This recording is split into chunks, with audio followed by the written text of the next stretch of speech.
공인중개사 제도는 내용이 많은데 시험에는 한 문제 나옵니다. 법 2조 2부터 4조, 5조, 6조, 7조, 8조까지 무려 6개 조문에서 7개 조문이죠. 7개 조문에서 시험에 한 문제밖에 안 나옵니다. 나머지는 2조, 3조는 한 개 조문에서 한 문제씩 출제됐잖아요. 그 중요하지는 않지만 왜냐면 왜 중요하지 않느냐 하면 변별력이 없기 때문에 그렇습니다. 시험 보러 오는 분들은 기본적으로 다 알고 있기 때문에 26페이지 보겠습니다. 공인중개사 시험 시행기관입니다.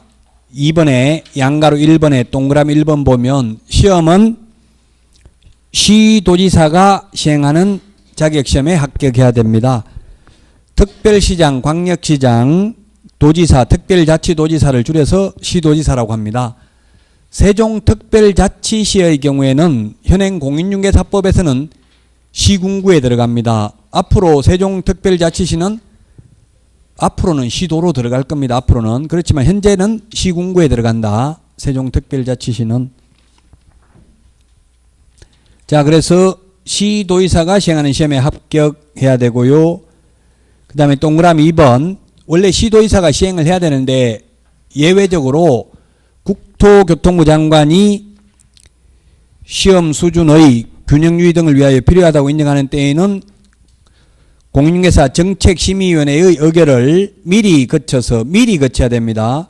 동그라미 2번. 직접 그 시험위원회 의결을 미리 거친다는 거 밑줄 치십시오. 미리 거쳐야 된다. 사후 거치면 된다. X로 출제됐습니다. 미리 거쳐서 직접 시험 문제를 출제하거나 시험을 시행할 수 있다. 그러나 지금까지 29번 시험은 모두 시도지사 명의로 자격증이 교부됐습니다. 한 번도 국토교통부 장관이 시험을 시행한 적은 없었습니다. 아직까지. 3번. 원칙 시도지사고 예외 국토교통부 장관입니다. 시험 시행기관이. 따라서 여러분들이 불합격하면 한국산업인력공단 이사장을 상대로 소송하면 안 되고요. 시도지사를 상대로 불합격 취소해달라고 소송 제기해야 됩니다.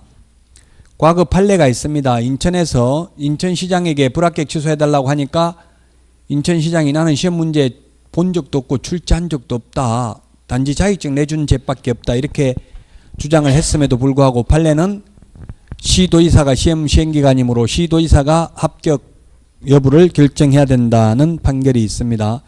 그 국토교통부 장관을 대상으로 15회 시험에 어렵게 내가지고 소송을 제기했는데 국토교통부에 그 주무관이 나와가지고 뭐라고 했냐면은 국토교통부는 피고 적격이 없습니다. 이렇게 항변했어요. 피고가 아니다. 피고를 잘못 선정했기 때문에 각하됐어요. 각하, 기각이 아니고 아예 심사 대상이 되지 않는다는 이야기입니다. 피고를 잘못 선정하면. 자, 그래서 결론은 시도지사를 상대로 소송 내야 된다. 불합격해가지고 만약 합격시켜달라고 하려면. 양가로 2번 응시 자격입니다. 이거 오늘 첫 시간에 아까 이야기했어요. 동그라미 1번. 원칙적으로 나이 제한이나 국적이나 학력이나 이런 거 아무런 제한이 없다. 다만 동그라미 2번. 자격 취소되고 3년간 시험 못 본다.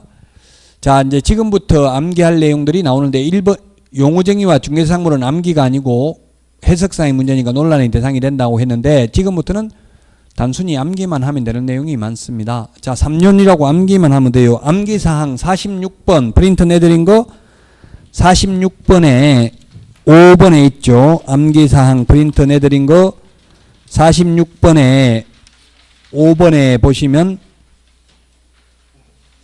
자격 취소 3년 해놓고 공인 결격 사유 이렇게 돼 있죠. 공인중개사 시험 못 본다 이 뜻입니다. 2번에 자격 취소 플러스 3년 결격 사유 이렇게 돼 있는데 2번은 자격 취소되고 3년 동안은 개업 공개사 등이 될 수 없는 결격 사유고 취직도 안 되고 개업도 안 되고 또 자격 취소하면 3년간 다시 자격을 취득하지도 못한다는 이야기입니다. 3년이고요. 그 다음에 26페이지 맨 밑에 동그라미 3번 부정행위 하면은 5년입니다. 5년간 시험 못 봅니다. 부정행위 한 날로부터 5년이 아니라 그 시험을 무효로 하고 무효 처분이 있은 날로부터 5년입니다. 시험을 시행 본 날짜로부터가 아니라 무효 처분이 있은 날로부터 5년간 시험 자격을 정지합니다. 그리고 이 경우 시험 시행기관 장은 지체 없이 이를 다른 시험 시행기관의 장에게 통보해야 된다. 부정행위하면 부정행위한 내용을 왜 그렇게 했어요? 다른 데 가서 시험 못 보게 하려고 지체 없이 통보해야 됩니다. 5년은 암기사항 41번에 동그라미 1번에 있죠. 41번에 동그라미 1번 부정행위 5년간 자격 제한되고요. 응시자는 5년간 시험 못 보고요. 2번은 뭐라고 되어 있어요? 부정행위를 하면 5년간 자격 박탈이다. 출제한 사람은 5년간 자격이 박탈되고요. 출제. 1번은 수험생 5년간 시험 못 보고 2번은 출제자도 5년간 출제 못한다고요. 부정행위를 하면. 그래서 5년 12번 다 정리되어 있습니다. 자, 다시 한번 결론을 말씀드리면 자격 취소 3년, 부정행위하면 5년간 시험 못 본다. 그 외에는 교도소 복역 중인 자도 시험 볼 수 있고 신용불량자도 한정치산 선고받은 자도 시험 볼 수 있습니다. 27페이지 시험의 방법입니다. 시험 방법은 1차 시험과 2차 시험을 구분하여 시험을 시행합니다. 동그라미 2번 다만 시험을 실시하는 시험 시행기관의 장이 필요하다고 인정하는 때에는 1차 시험과 2차 시험을 구분하되 동시에 시행할 수 있고 이 경우 시험 문제 출제는 1차 시험 방법에 한다. 즉 동시에 볼 때만 1차 시험과 같이 객관식으로 볼 수 있다는 뜻입니다. 따라서 지금 옆에 주택관리사 강의하고 있지만 주택관리사 시험은 1, 2차가 분리되어 있고요. 2차는 주관식이 40% 출제됩니다. 여러분들도 힘들더라도 분리하자고 주장하지 말라고요. 따로 보자고 하면 같은 날 안 보면 2차는 주관식으로 봐야 돼요. 그래서 공인중개사 시험 빼고 나머지는 다 2차는 주관식이에요. 모든 게 전부 다 거의 대부분 시험이 모든 시험 다 그렇죠. 지금 뭐 감정평가사라든지 전부 다 그렇습니다.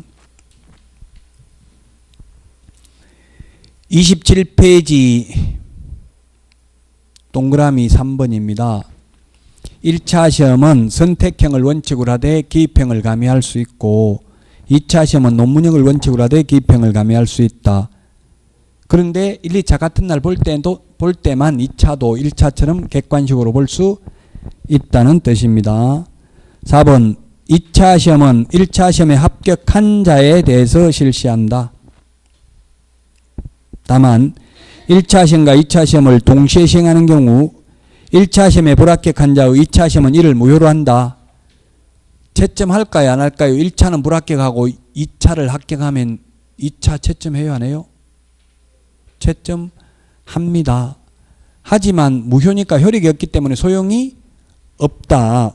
그래서 1차 위주로 하라는 이야기의 공부를 일단은 예습, 복습은 수업은 다 열심히 듣고 특히 민법 공부하는데 시간이 많이 걸려요.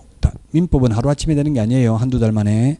그 민법에 대해서 시간을 가장 많이 해야 하고 그 다음에 학개론, 그 다음에 공법 이런 순서대로 하시면 될 겁니다. 물론 수업은 전 과목 다 들어야 돼요. 이 과목도 전혀 안 하면 공부를 안 하면 점수 안 나와요. 똑같이 다른 과목만큼 했을 때 점수 잘 나온다고 했어요. 자, 그 다음에 5번 1차 시험 합격한 자에 대해서는 다음 회의 시험에 한하여 1차 시험을 면제한다. 다음 회입니다. 다음 회. 따라서 다음 회인데 시험에 다음 해 하면 X, 다음 회 옵니다. 즉 28회 1차 합격하신 분은 29회만 1차가 면제됩니다. 그 이유는 양가로 4번에 지금 나와 있잖아요. 시험은 매년 1회 이상 시행한다. 부득이한 사유가 있는 경우 당해년도 시험을 시행하지 아니할 수 있다. 심의위원회의 의결을 거쳐서. 그럼 1년에 시험을 10번 볼 수도 있고 10년 동안 시험을 한 번도 안 볼 수도 있다는 이야기예요. 그래서 다음 해마다 한 번 보는 게 아닐 수도 있기 때문에 해가 아니라 다음 회라고요? 28회 1차 합격하신 분 지금 29회에 면제되는 분들이 지금 약 22,000명 정도 있잖아요. 그분들은 반드시 29회만 면제되고 시험에 군대 가가지고 시험 못 봐도 제대하고 나서 보겠다. 시험 안 보고 안 된다는 이야기에 판례도 있어요. 변호사 시험 옛날에 사법고시도 그런 게 있었어요. 1차 합격하고 군대 갔어요. 제대하고 보겠다. 인정 안 됐어요. 군대에서 사법고시 2차 합격한 사람도 있대요. 그래서 어떠한 경우에도 다음 회의 시험에 하나에 한 번만 면제됩니다. 다음 회의 시험에 하나요. 자, 시험 내용 5번. 시험 과목은 시험에 나오지 않습니다. 그래서 넘어가고 28페이지 공인중개사 정책심의위원회라는 게 있는데 동그라미 1번 공인중개사 업무에 관한 다음 사항을 심의하기 위해서 국토교통부에 정책심의위원회를 둘 수 있다. 둘 수 있다. 밑줄 치십시오. 두어야 한다. 둔다. X입니다. 시험에 출제됐어요. 그렇게 둘 수 있다. 노무현 정부 때는 둔다라고 되어 있었습니다. 이명박 정부 때 대통령직 인수위원회에서 이걸 둘 수 있다로 바꿨어요. 이건 참 잘한 거죠. 요거는 둘 수 있다로 하는 거는. 왜냐하면 예산 절감을 할 수 있죠. 이런 걸 대통령이 다 할 수 없잖아요. 밑에 참모들 이런 걸 잘 챙겨서 바꾸면 좋겠죠. 그래서 둘 수 있다로 바뀌었습니다. 그 평소 때는 안 두고 있다가 회의할 때만 다른 사무실 쓰면 된다는 이야기예요. 근데 둔다라고 돼 있으면 무조건 둬야 되죠. 법에 둔다라고 돼 있기 때문에 1년에 회의 한 번도 안 하는데 사무실만 차려놔야 돼요. 직원만 고용돼 있어야 돼요. 그래서 예산 절감을 위해서 이제 정책심의위원회는 둘 수 있다. 이게 중요하고요. 그 심의하는 게 기역, 니은 네 가지가 있는데 특히 기역을 밑줄 치시면 공인중개사 시험 등 공인중개사의 자격 취득에 관한 사항 요걸 심의 의결한 경우에는 동그라미 3번에 보면 반드시 시도의사는 이에 따라야 된다라고 돼 있어요. 동그라미 기역을 심의 의결한 경우에는 나머지는 안 따라도 되죠. 그래서 시험에 어떻게 나오냐면 D것에 있는 중개보수 변경에 관한 사항을 심의 의결한 경우 시도의사는 이에 따라야 된다. X입니다. 중개보수는 시도별로 다를 수도 있습니다. 그 다음에 동그라미 2번에 그 대통령령으로 정한다. 국토교통부령으로 정한다. 이거는 정말 알기 힘들죠. 그래서 시험에 대통령령으로 정한다. 국토교통부령으로 정한다. 이런 문제가 한 3개 지문 정도 출제됩니다. 200개 지문 중에서. 근데 이때까지 그거는 거의 정답이 아니었습니다. 시험에 29번 출제됐지만 그 특별한 사정이 없으면 시험에 뭐 국토교통부령으로 정한다. 대통령령으으로 정한다. 그거는 답으로 안 하는 게 좋아요. 이때까지 딱 한 번만 정답에 영향을 미쳤었다. 2번 공인중개사 정책심의위원회의 구성입니다. 위원장 1명을 포함하여 제외가 아니라 포함하여 7명 이상 11명 이내입니다. 암기사항 39번에 6번에 있습니다. 내드린 프린터 오늘 내드린 프린터 39번에 6번 혹시 인터넷 들으신 분들은 11월 강의에도 내드린 자료니까 계속 출력할 필요는 없겠죠. 11월 달에 자료 가지고 있으면 그대로 보시면 됩니다. 39번에 6번에 있죠. 7명 이상 11명 이하. 39번에 보면 7일 15번까지 정리해놨죠. 숫자 7일 15개 다 정리해놨어요. 자, 그래서 각종 위원회는 모든 위원회는 반드시 홀수입니다. 홀수. 그 우리나라에 중대한 흠결이 있는 것은 국회의원 숫자입니다. 사실은 국회의원도 지금 300명인데 301명으로 바꾸려고 했어요. 근데 국민들이 국회의원 숫자 늘린다 하면 하는 일도 없이 또 예산만 축낸다 이렇게 해서 못 늘렸는데요. 실제로는 300명 하면 안 돼요. 근데 299명으로 줄일 수는 없잖아요. 지금 자꾸 인구가 새로운 지역이 인구가 많이 늘어난 데는 늘려야 되고 또 그렇다고 해서 시골에 있는 거 줄이면 또 기득권자들이 반발하니까 줄이는 거는 거의 불가능하죠. 현실은. 늘려야 되는데 못 늘렸어요. 그럼 만약에 국회의원이 300명인데 300명 중에서 150명이 출석해서 150명이 다 출석해가지고 150명이 찬성 150명 반대해버리면 아무 일도 못하잖아요. 민주적 정당성을 확보할 수 없잖아요. 민주주의의 가장 큰 원칙은 다수결의 원칙이죠. 과반수 출석 과반수 찬성. 그래서 공인중개사 정책심의위원회는 위원장 1명을 제외가 아니라 포함해서 7인 이상 11명 이하입니다. 제외를 하면 위원장 포함하면 또 짝수가 되겠죠. 그러면 가부동수가 나올 수도 있잖아요. 그래서 제외하고입니다. 제외하고. 그 국회에서는 딱 150, 150 되면 국회의장이 캐스팅 보트를 행사할 수 있어요. 만약에 150명, 150명 가부동수면. 그래도 또 논란의 대상은 되겠죠. 이 가부동수가 나오면. 자, 그래서 만약에 7명이라고 한다면 어떻게 하면 되겠어요? 7명 중에서 4명 이상이 출석해서 4명의 가반수는 3명 이상 찬성하면 의결되겠죠? 만약에 11명이라면 11명에 6명 이상 출석해서 4명 이상 찬성하면 되겠죠? 이거는 7명이면 4명이 아니고 3명 이상 찬성해야 되겠죠? 4명이 출석했으면 과반수 출석, 과반수 찬성.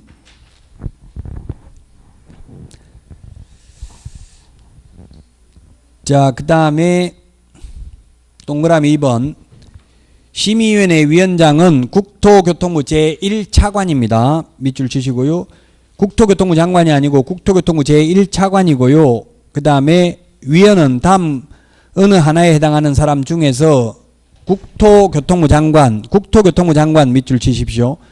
국토교통부 장관이 임명하거나 위촉합니다. 위원장이 위원을 임명 위촉한다고 하면 X입니다.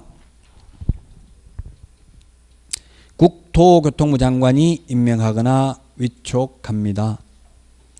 그 위원의 구체적 내용은 다음 기회에 하도록 하겠습니다. 너무 세부적이니까. 29페이지 맨 위에 시험에 모든 위원의 임기는 2년이라고 하면 X입니다. 공무원을 제외한 위원의 임기는 2년입니다. 그 지금 니은부터 2연까지라고 했잖아요. 그럼 기역은 제외한다는 말이잖아요. 기역이 공무원이죠. 기역이 공무원이잖아요. 지금 4급 이상 또는 이에 상당하는 공무원. 공무원은 임기가 따로 없다. 다른 데 발령 날 수도 있고 발령 안 나면 계속 할 수도 있다. 위원의 사임 등으로 새로 위촉된 위원의 임기는, 즉 보궐위원의 임기는 전임위원의 남은 기간으로 한다. 국회의원, 지자체장들 모두 보궐선거하면 전임자의 남은 기간만 합니다. 근데 이번에 대통령 보궐선거는 했는데 우리나라에서 유일하게 대통령은 보궐선거에도 다시 새로 임기가 5년 시작됩니다.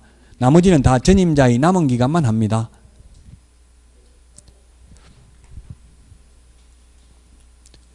자, 그 다음에 양가로 3번 위원의 제척, 기피, 회피입니다.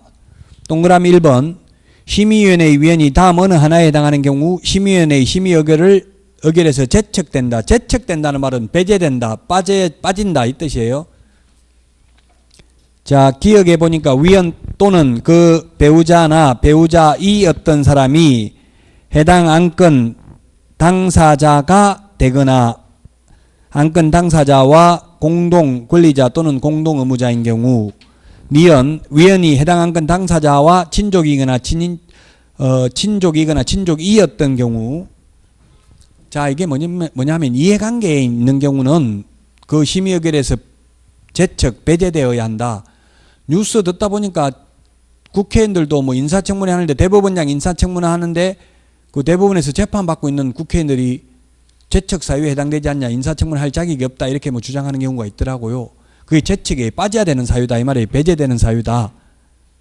그 만약에 판사가 아들이 피고인으로 왔는데 아버지가 재판하면 안 되겠죠? 그럼 나는 도저히 아들이라서 그건 빼줘야 돼요. 제척을 시켜야 돼요. 만약에 제척을 안 시키면 어떻게 되냐면 스스로 회피해야 됩니다. 그 동그라미 3번을 먼저 보면 위원 본인이 제1항 갖고 어느 하나에 따른 제척 사유에 해당하는 경우에 스스로 해당 안건 심의 의결에서 회피해야 된다. 만약에 빼줘야 되는데 법원에서 안 빼주면 스스로 남 아들이라서 도저히 내가 재판 못하겠다, 빠지겠다, 스스로 회피해야 됩니다. 이번에 그런 게 있더라고. 우병우 전 수석 구속 적부심 심사하는데 판사가 우병우하고 서울대 법대 동기고 영주 고향의 친구고 또 사법연수원 동기라서 재배당을 요구했더라고. 나는 안 받겠다, 다른 사람한테 주라, 내가 하면 오해의 소지가 있다. 그게 회피예요. 회피. 스스로 빠져야 되는 거예요. 회피해야 된다. 자, 그 다음에 동그라미 2번은 뭐냐면 해당 안건 당사자는 위원에게 공정한 심의 의결을 기대하기 어려운 사정이 있는 경우 심의 심의위원회에 기피 신청을 할 수 있고 심의위원회는 의결로서 이를 결정한다. 이 경우 기피 신청의 대상인 위원은 그 의결에 참여하지 못한다. 이거 박근혜 전 대통령 탄핵 심판할 때도 헌법재판관을 기피 신청했었어요. 박 전 대통령의 법률 대리인들이 기피 신청했는데 물론 기각됐습니다. 인용되지 않았습니다. 근데 인용된 사례가 있어요. 뭐가 있냐면 이무재 씨가 이부진 신라 사장하고 이혼 소송을 하면서 재판부 기피 신청했어요. 왜냐하면 판사가 이부진이하고 대학 동창이어가지고 자기한테 불리하게 재판할 수 있다고 바꿔달라고 기피 신청했는데 인용됐어요. 지금 인터넷 찾아보면 나올 거예요. 그런 게 기피예요. 즉 안건 당사자가 위원을 바꿔달라고 하는 게 기피 신청이라고요. 자, 그래서 제척, 기피, 회피라는 용어는 좀 기억을 하시는 게 좋고요. 자, 그 다음에 양가로 4번 위원장의 직무인데 동그라미 2번이 시험에 출제된 적이 있습니다. 위원장이 부득이한 사유로 직무를 수행할 수 없을 때에는 위원장이 미리 지명한 위원, 밑줄 치십시오. 미리 지명한 위원. 미리 지명한 위원이 그 직무를 대행합니다. 시험에 부위원장이 위원장의 직무를 대행한다 하면 X입니다. 부위원장이 하는 게 아니라 미리 지명한 위원이 합니다. 5번 맨 밑에 과반수 출석, 과반수 찬성입니다. 일반 의결 정족수는 과반수 아까 했잖아요. 7명이면 4명 이상 출석, 3명 이상 찬성. 헌법 개정만 헌법 개정이나 특수한 경우는 과반수 출석, 과반수 찬성 아닌 경우도 있죠. 헌법은 제적 국회의원 3분의 2 찬성이 있어야 됩니다. 물론. 그건 특수한 경우가 아닌 일반 의결 정족수는 과반수 출석, 과반수 찬성입니다. 30페이지. 위원장은 심의위원회의 회의를 소집하려면 회의 개최 7일 전까지 회의 일시, 장소 및 안건을 각 위원에게 통보해야 된다. 다만 긴급하게 개최하여야 하거나 부득이한 사유가 있는 경우에는 회의 개최 전날까지 통보할 수 있다. 7일은 암기사항 39번에 14번에 있고요. 48번에 1번에도 있습니다.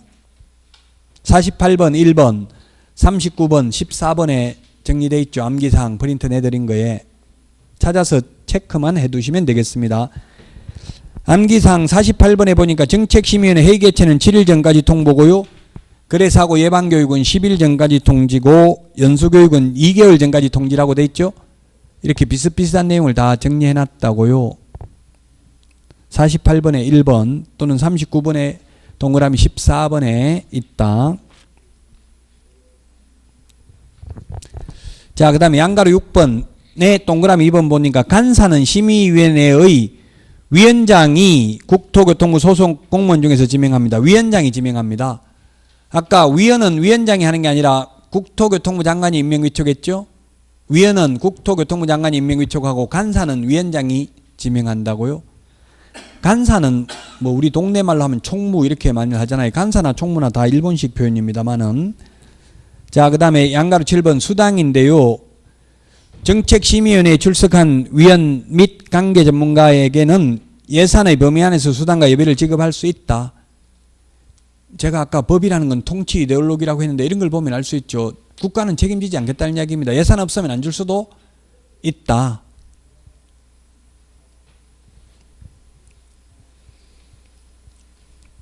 자, 그 다음에 그래서 30페이지 그 문제를 보면 틀린 것은 했는데 정책심의위원회 위원장은 국토교통부 제1차관이다. 맞죠? 이런 게 기출문제 나왔어요. 2번 심의위원회는 위원장 1명 포함하여 7명 이상 11명 이내다. 그래서 숫자 다 암기해야 되겠죠? 기본적으로 2차 과목은 숫자 다 암기해야 됩니다. 제가 숫자 그래서 7일, 10일 다 정리되어 있잖아요. 56개, 암기사항 56개입니다. 크게 분류하면. 근데 그 56개 하나마다 한 10개는 되니까 거의 한 500개는 되죠. 총 암기해야 될 게. 500개 많은 게 아니에요. 우리가 200개 지문은 어차피 시험 보려면 알아야 되잖아요. 한 3배수 정도밖에 안 된다고요. 2번도 맞고 3번 심의위원회에서 중개보수 변경에 관한 사항을 심의한 경우 시도의사는 이에 따라야 된다. 아까 공인중개사 자격 취득에 관한 사항을 따라야 된다고 했잖아요. 보수는 시도별로 다를 수도 있어요. 이제 다음 주부터 문제 OX 문제 내드리도록 하겠습니다. 그래서 미리 좀 오셔서 지나간 거니까 오늘 배운 거니까 다음 주에는 미리 오셔서 좀 풀어보십시오. 받아가지고 문제 한 바닥 한 페이지 정도 내드리겠습니다. 또 너무 처음부터 많이 하면 힘드니까. 3번이 답입니다. 4번은 심의위원회 위원이 해당 안건에 대하여 연구, 용역 또는 감정을 한 경우 심의위원회 심의의결에서 제척된다.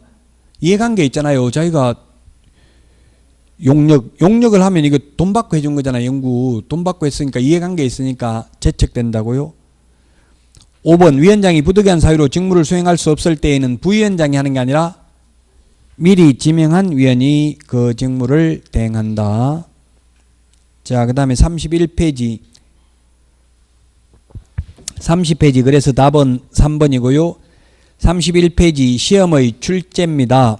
4번 양가로 1번에 동그라미 1번을 보면 시험 시행기관장은 중개업무 및 관련 분야에 관한 학식과 경험이 풍부한 자 중에서 시험 출제 선정 및 검토 채점을 담당할 자 이하 출제위원이라고 하는데 임명 또는 위촉합니다.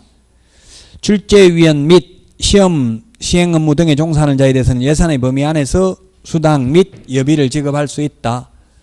근데 지금 현재 공인중개사가 가장 많이 준대요. 그 출제하는 교수님들 이야기 들어보니까 하루에 30만 원 받는데요. 그래서 14일 정도 합숙하면 2주 하면 한 500만 원 가까이 받아가지고 오는 거예요. 교수들 들어가고 싶어요? 안 들어가고 싶어요? 들어가고 싶어요. 학교에서 출장비 받고 또 여기서 받고 월급 학교 교수 월급은 또 받죠. 그리고 나중에 책에 출제위원 역임 프로필도 적고요. 들어가려고 합니다. 원래 프로필은 적으면 안 되긴 하는데 근데 다 적잖아요. 현실적으로 보면. 그 지금 출제위원 들어간 분들 오히려 이창석 교수님이나 이런 분들은 지금은 출제위원 안 들어갑니다. 우리 유명한 사람이 부동산 학개론 계보에 보면 있잖아요. 학개론 유명한 분들. 누가 도입했어요? 우리나라 부동산학을 도입한 분이 누구예요?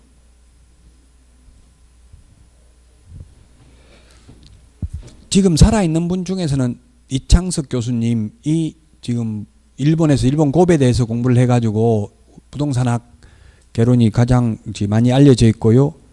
예, 그리고 나서 이제 그 뒤로 많은 분들이 생겼는데 그렇게 유명한 분들 시험 출제위원 되지 않습니다. 그 책에 출제위원 들어갔다 이런 거 적혀 있는 분들은 출제위원 될 수 없습니다. 그 지금 출제위원으로 들어가는 분들이 지금 모건대학교 정재호 교수님, 뭐 이재호 교수님 이런 분들, 강원대 교수님들, 전주대 교수님들 이런 분들이 지금 들어가고 있어요. 창신대 이런 데 있는 분들이, 대구대학교 이런 데 있는 분들이 들어가요. 부동산 학과는 지금 뭐 서울에 있는 대학은 건국대학교 이런 것밖에 없죠. 거의 학부에 부동산 학과가 있는 경우 한성대학교, 뭐 건국대학교 이런 데가 있습니다.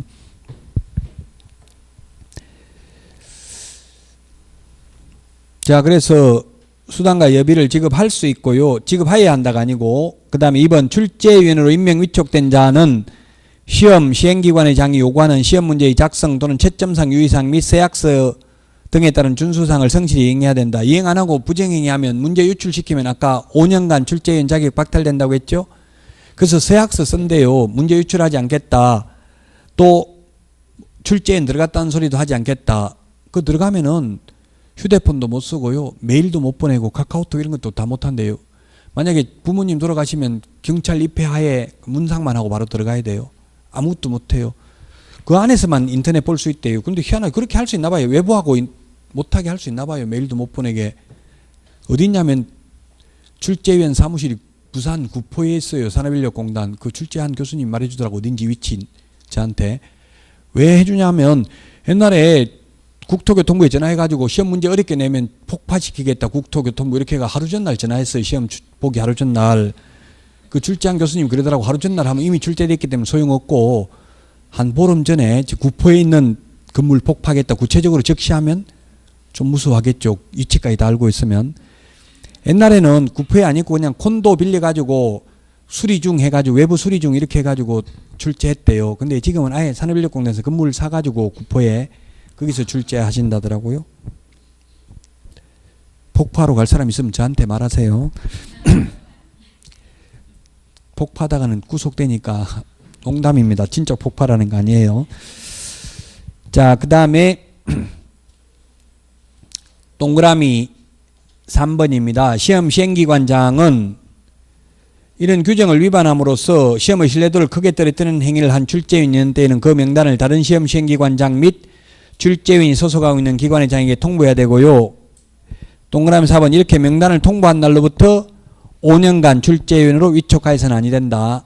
동그라미 암기사항 프린트 내드린 거 41번에 동그라미 2번에 있습니다. 동그라미 1번은 부정행위를 한 수험생 5년간 시험 못 보고 41번에 동그라미 2번은 부정행위를 한 출제위원은 5년간 출제위원 될 수 없다는 내용입니다. 그래서 제가 이것도 항의 많이 했어요. 수능시험은 부정행위하면 1년간만 시험 못 보잖아요. 근데 우리는 왜 형평성에 어긋나게 5년간이나 못 보게 하냐 하니까 공인중개사 시험은 거의 적발된 사람이 없으니까 심려치 마십시오 이러더라고요. 수능은 뉴스에 계속 나오잖아. 몇 명 부정행위하다 적발됐다. 예를 들어서 휴대폰만 울려도 부정행위로 간주하죠. 근데 공인중개사는 제가 들어가서 휴대폰 진동 울렸는데 감독관 옆에 있다가 못 본 척하고 지나가더라고요. 그 만약에 거기다가 말하면은 연세 많이 드신 분은 너는 ABM이도 없냐 이렇게 내가 늙어가지고 지금 자격증 좀 따보려고 하는데 꼭 이렇게 해야 되겠냐 이런 식으로 이야기해야 돼요. 이성적으로 답하면 안 되죠. 우리나라에서는 싸가지 없이 뭐 이런 식으로 감정적으로 이야기를 해야 돼. 감성적으로. 그래야 먹혀들어요. 그러면 거의 심하게 단속을 안 한다는 이야기예요. 수능처럼. 그래서 또 적발된 사람들 이야기 들어보니까 커닝페이퍼 적발되면 물 가지고 있다가 씹어 먹으면 돼요. 먹으면 증거 없기 때문에 그 본인은 부정행위 했음을 시인합니다 하고 확약서 적어야 돼요. 5년간 정지되려면. 그 안 적고 빨리 먹어버리면 된다고요. 아니면 여자분 같은 경우는 제가 컨닝하는 분들 봤는데 치마 입고 와가지고 허벅지에 져가지고 보더라고요. 그 감독관이 치마 올리봐 하면 어머나 성추행범 해가지고 그냥 소리 질러버리면 오히려 감독관이 잡혀가요. 예, 그래서 뭐 치마 올리라 이런 말 할 수가 없어요. 그러니까 남은 거 보고는 못합니다. 하려면 본인이 컨닝페이퍼 만들어야 돼. 근데 컨닝 하려고 그 정도로 정성을 들여서 컨닝페이퍼 만들고 계속 보면 컨닝페이퍼 안 봐도 자동적으로 기억이 나요. 그렇게 열심히 노력을 하면.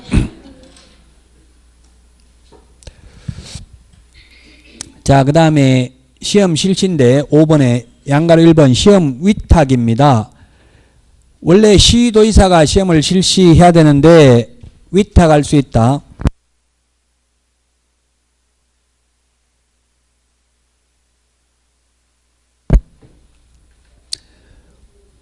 시도의사가 시험을 실시하는데 공기업, 준정부기관 또는 협회에 위탁할 수 있다. 지금 현재는 공기업인 한국산업인력공단에 위탁이 되어 있다. 위탁을 한 때에는 위탁 내용을 관보에 고시해야 됩니다. 자, 그 다음에 시험 공고인데요.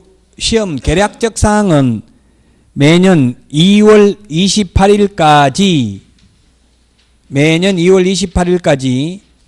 우리 책에 그 신문 등의 자유와 기능 보장에 관한 법률이라고 했는데 이게 법 이름은 바뀌었습니다. 지금 현재는 신문 등의 지능에 관한 법률인데 시험에 안 나옵니다. 이 법 이름이 시험에 나오진 않아요. 그냥 참고로 법은 개정됐다고요. 신문 등의 지능에 관한 법률에 따른 일반 신문에 공고해야 됩니다. 관보, 결론은 그냥 관보 및 일간 신문에 공고한다 이렇게 기억하면 돼요. 그 법 이름까지는 시험에 나온 적은 없어요. 다만 법 이름은 신문 등의 지능에 관한 법률에 의한 일간신문 및 관보에 공고해야 된다. 아까 업무 위탁은 관보에 고시했죠? 관보에 고시인데 시험은 공고입니다. 고시하고 공고하고 행정법상 의미는 좀 다른데요. 우리 시험에 안 나오니까 그냥 그대로 기억하면 돼요. 시험은 관보 및 일간신문에 공고하고 업무 위탁은 관보에 고시한다. 이렇게 결론만 기억하면 됩니다. 동그라미 2번 32페이지 메뉴에서 네 번째 줄에 계략적 사항은 2월 28일까지 관보 및 일간신문에 공고하고 확정 공고는 시험 보기 90일 전까지입니다. 90일 전까지 관보 및 일간신문에 공고합니다. 90일이라는 표현은 암기사항 38번에 보면은 2월 4개가 있고요. 동그라미 4번 밑에 보면은 90일이라는 말 나와 있죠? 찾았습니까? 38번이 원래 2월인데 암기사항 프린터 38번에 동그라미 4번 밑에 연수교육 2개월 전까지 통지해야 되는 거 밑에 보니까 시험 확정 공고 90일 전까지라고 돼 있죠? 옛날에 60일 전까지였어요. 바뀌었어요. 90일 전. 그러면 더 미리 시험 공부 확실하게 할 수 있는 거잖아요. 그럼 예를 들어서 10월 달에 시험 보면 이제 시험 공고가 이제 되면 7월 말 되면 공고 나온다고요. 그 옛날에는 시험 공고일 현재 시행되는 대한민국 법령을 기준으로 답하시오 했는데 작년부터는 시험 시행일 현재 시행되는 법령을 기준으로 답하시오 이렇게 바뀌었어요. 이제 시험 보는 날 바뀐 것도 시험에 나올 수도 있다는 이야기입니다.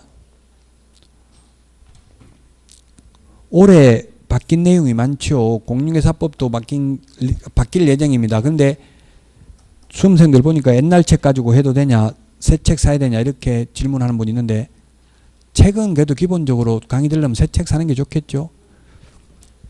책마다 다 내용은 거의 비슷한데 순서 같은 게 달라요. 왜냐하면 저작권법에 저촉될 수 있고 그렇기 때문에 똑같지는 않다고요. 순서 같은 게. 내용은 뭐 거의 80% 이상 유사하지만 그 책은 최소한 제가 지금 대학에서도 강의하고 있지만 전 책 안 사는 학생들은 그냥 시학점 줍니다.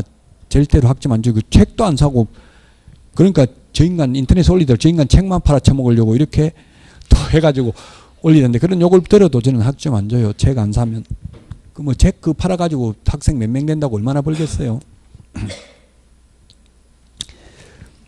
예, 기본적으로 그래서 교재는 구입하시라고요. 자, 그 다음에 응시 원서입니다. 양가로 3번 응시 원서. 시험 보려면 원서 제출을 해야 되고요. 동그라미 2번 원서 제출하려면 시도의사가 시행할 때는 지자체 조례, 시도 조례 가정하는 수수료를 납부해야 됩니다. 그 다음에 동그라미 3번 만약 국토교통부 장관이 시험을 시행하는 경우는 국토교통부 장관이 결정 공고하는 수수료를 내야 됩니다. 암기사항 내드린 프린터 52번에 동그라미 1번이 있고요. 그 다음에 동그라미 1번이 우리 교재는 동그라미 2번이고요. 동그라미 3번은 프린터는 몇 번이에요? 동그라미 8번이죠? 동그라미 8번에 있고요. 그 다음에 동그라미 3번 업무를 위탁한 경우 우리 교과서 32페이지 양가로 3번에 동그라미 4번 시험 업무를 산업인력공단에 위탁한 경우에는 그 암기사항 52번에는 동그라미 9번에 있어요. 위탁받은 자가 위탁한 자의 승인을 얻어서 결정 공고하는 수수료 내야 되죠.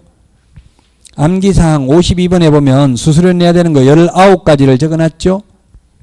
그 중에서 지금 우리 교과서 32페이지 양가로 3번에 있는 게 암기사항 1번, 8번, 9번에 있다고요. 자, 그 다음에 양가로 4번 응시 수수료 반환입니다. 작년에 응시 수수료를 반환받은 분이 2만 명이에요. 2만 명. 30여만 명 서류 접수해가지고 2만 명은 반환받았어요. 자, 어떤 경우 반환해 주냐면은 동그라미 2번에 동그라미 기억 보니까 과오납한 경우 잘못해서 초과해서 내면 초과해서 낸 부분 돌려준다. 모르고 두 번 냈다면 한 번 낸 건 돌려준다. 예를 들면 우리 세금 같은 것도 모르고 두 번 낼 수도 있죠. 예를 들면 뭐 그 뭐지 전자납부 이런 걸로 해가지고 납부해놓고 또 모르고 지료영수증이 있으니까 또 은행 가서 한 번 더 내고 이런 경우 있어요. 그러면 과오납했다고 해서 돌려줍니다. 뭐 과오납이라는 뭐예요? 초과해서 냈다. 잘 모르고 이러면 돌려준다. 니은은 시험 시행기관의 기책사유로 응시하지 못한 경우입니다. 예를 들면 뭐 포항에 지진이 나가지고 학교에서 시험 보는데 시험 못 볼 수도 있잖아요. 그러면 돌려준다. 자, 그 다음에 디귿 원서 접수 기간 내에 접수를 취소해도 돌려준다. 원서 접수 기간이 언제입니까? 올해 8월 13일부터 8월 22일까지입니다. 열흘 동안 접수하는데 첫날 접수했다가 마지막 날 접수를 취소해도 다 돌려준다고요. 그럼 이제 22일 끝나면 23일부터는 다는 안 돌려줘요. 일부 떼고 돌려준다. 그게 동그라미 리얼에 보면 응시원서 접수 리얼이 원서 접수 마감일 다음 날부터 7일 이내에 접수를 취소하는 경우에는 납입한 수수료의 100분의 60%를 돌려준다. 암기사항 프린트 39번에 동그라미 8번 9번에 있습니다. 그 다음에 미음에 보면 리얼에서 정한 기간을 경과한 경우에는 경과한 날부터 시험 시행일 10일 전까지 접수를 취소한 경우는 100분 50을 돌려줍니다. 32페이지 맨 밑에서 세 번째 줄 오타입니다. 이거 7일 이내가 아니고 시험 시행일 10일 전까지 이렇게 고쳐야 됩니다. 32페이지 맨 밑에서 세 번째 줄에 7일 이내를 어떻게 해야 된다고요? 시험 시행일 7일 이내를 오타입니다. 7일 이내를 시험 시행일 10일 전까지 이렇게 고쳐야 됩니다. 이러면 50% 돌려준다고요? 그래서 작년에 2만 명만 돌려받고 나머지 5만 명은 돌려받지도 못하고 시험도 안 봤어요. 그건 뭐예요? 전부 다 시험 보기 일주일 전에 다 포기했다는 이야기죠. 포기하려면 빨리 포기하고 안 그러면 끝까지 시험 보라고요. 끝까지 시험 보셔야 돼요. 한번 시험 본 경험이 엄청난 그 도움이 될 수 있어요. 만약 떨어지더라도 2차 시험을 시험장에 앉아서 보는 거 중요해요. 저도 시험을 15번 이상 봤지만 시험장에 앉아서 본 거는 뭔 내용을 봤는지 다 기억이 나더라고요. 근데 지금 기출문제 나온 거 보면 몇 회 때 출제했는지 기억이 안 나요. 그 이상하더라고요. 사람 머리가. 제가 시험장에서 봤던 거는 정확하게 기억해요. 이게 몇 회 때 봤다, 몇 회 봤다 이걸. 자, 그래서 원서 접수 마감일 다음 날부터 예를 들면 23일부터 8월 23일부터 7일 이내에 접수를 취소하면 7일 이내면 얼마예요? 8월 29일이 되겠죠. 29일까지 취소하면 60% 돌려주고요. 그 다음에 이제 8월 30일부터 시험 보기 10일 전까지 취소하면 50% 돌려준다 이 말이죠. 시험 시행일 10일 전까지입니다. 이걸 고치시라고요. 우리 책에는 지금 오타로 되어 있으니까. 그럼 시험 보기 하루 전에 안 가겠다 하면 돈 안 돌려준다고 지금 인쇄 다 해놓고 시험지 이랬는데, 왜냐하면 시험 거의 한 10일 전쯤 되면 인쇄하려고 이제 준비하잖아요. 그러니까 그때 인쇄를 안 해야 되잖아요. 인쇄해버리면 인쇄비 들어가니까 안 돌려주는 거죠, 돈.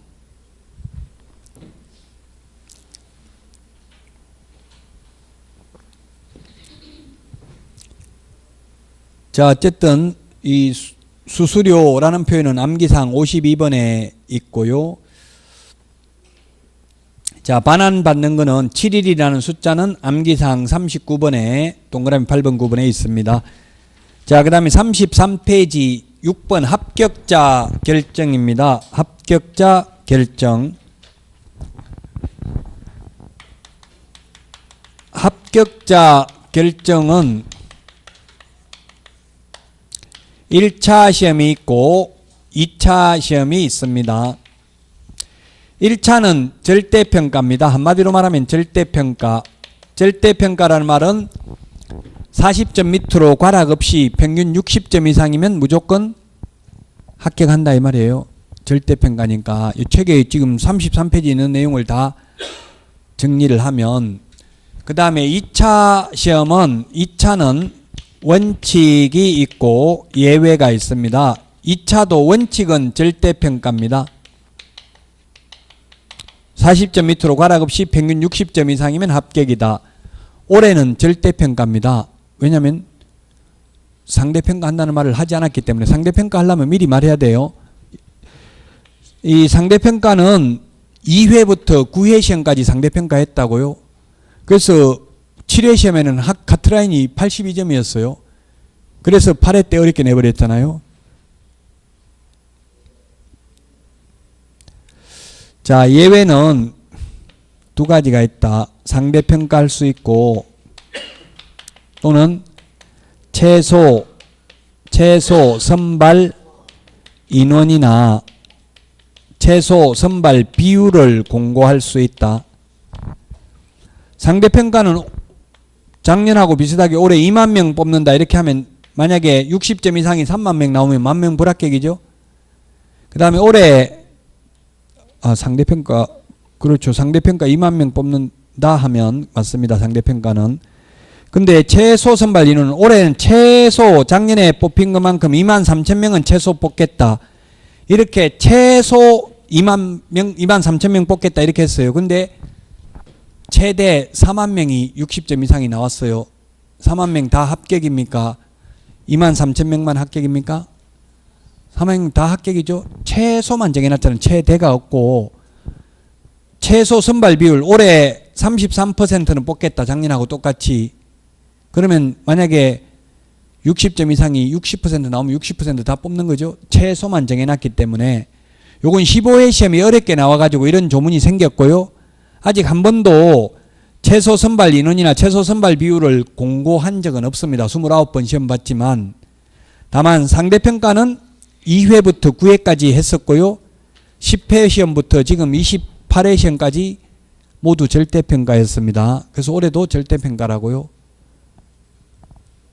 그래서 60점은 노력하면 받을 수 있어요. 아무리 취약한 과목이 있어도 과락은 면할 수 있거든요. 학원 계속 다니면서 조금만 예습 복습하면. 아마 보통은 한 과목 정도는 어려운 게 있을 거예요. 예를 들어서 경제학을 전공하신 분은 법학이 어려울 수 있고 법 과목이, 법을 전공하는 분은 또 학개론이 어려울 수 있어요. 그 어려운 과목도 과락은 나오면 안 되니까 40점 이상은 받을 수 있습니다. 만약에 학개론 계산하는 거 할 줄 몰라도 40점은 넘을 수 있어요.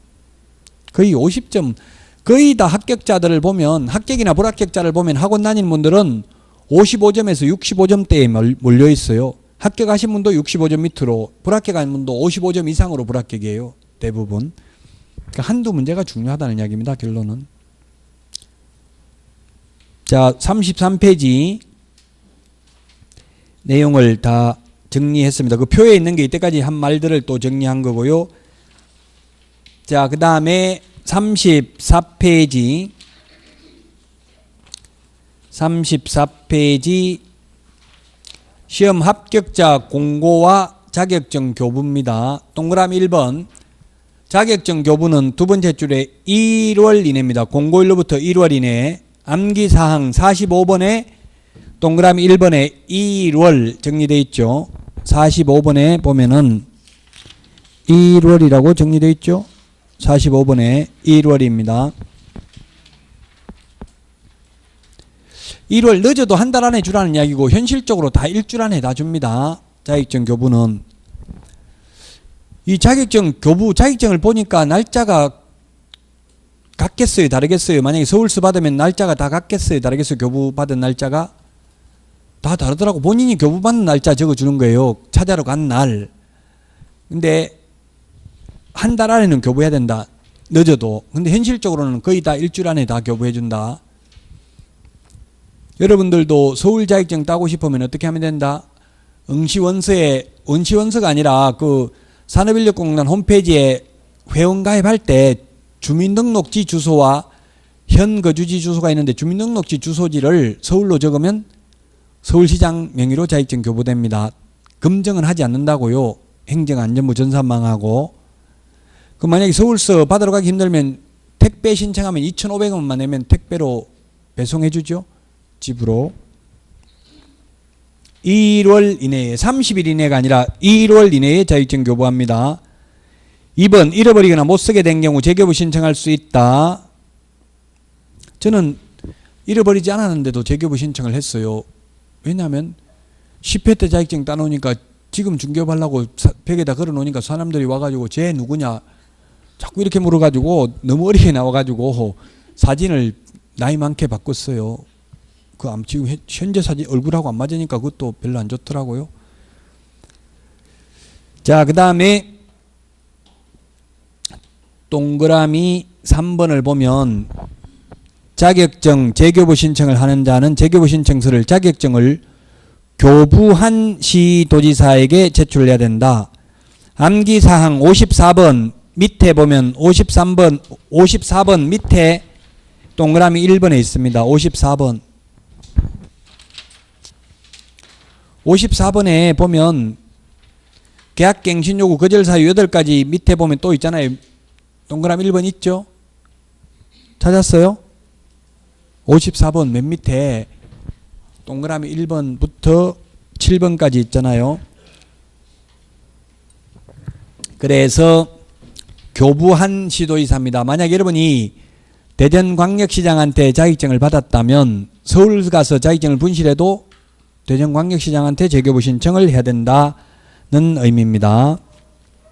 4번 자격증 교부대장은 전자적 처리가 불가능한 특별한 사유가 있는 경우를 제외하고는 전자적 처리가 가능한 방법으로 작성 관리되어야 한다. 그래서 암기사항 51번에 1번부터 3번까지를 보면 51번에 1번 등록신청, 2번 분사무소 설치신고, 3번 소속공인중개사 고용신고할 때 자격증 사본을 제출하지 않습니다. 즉 주민등록번호만 입력하면 전산화되어 있기 때문에 다 뜬다고요. 전자적 처리가 가능한 방법으로 관리한다. 왜? 옛날에 자격증을 위조해서 등록을 하다가 적발된 사례가 있었기 때문에 이제 자격증 사본을 제출하지 않고 전자적 처리가 가능한 방법으로 작성 관리하고 있다. 8번 부정행위의 자에 대한 조치인데요.